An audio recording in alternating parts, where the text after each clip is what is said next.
أي شيء منتج مصري يجب مقاطعته من أي سوري حر شريف بخاف وحريص على كرامته وعنده بلده غالي عليه.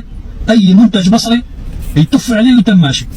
وإذا بتصوروا لنا أنكم عم تتفوا على المنتج، أمال بقى لو عرفت إن مصر مش هتحول فيزة السياحة لدراسة زي ما بتعمله، ومش هتدخل عيالكم المدارس المجانية الحكومية إلا في حالتين: لو كانت معاك إقامة سارية وجواز سفر ساري، أو يكون معاك كارت من المفوضية العامة لشؤون اللاجئين.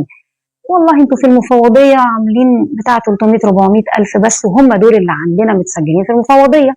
اللي عايز يدخل مدارس مجانية يروح يسجل نفسه على إنه لاجئ وياخد من المنظمة ساعتها مش هتوافق إنها تسجلكم، لأنها معهاش فلوس تصرف على كل اللاجئين الموجودين هنا بالملايين. اللي هيحصل إن حضراتكم أصحاب شركات وأصحاب استثمارات كبيرة جدا، وحضراتكم ضيوف مش لاجئين، وحضراتكم مقيمين. ورونا بقى كروت الإقامة وورونا المدارس الخاصة تقدروا تدفعوا، لأنكم بفلوسكم قاعدين وبتدفعوا. وبدل ما تقول لهم لو عندكم كرامة ما تشتروش منتجات مصرية، قول لهم لو عندكم كرامة سيبوا مصر كلها أصلا وتعالوا أوروبا مكان ما انتوا قاعدين اللي بتقولوا.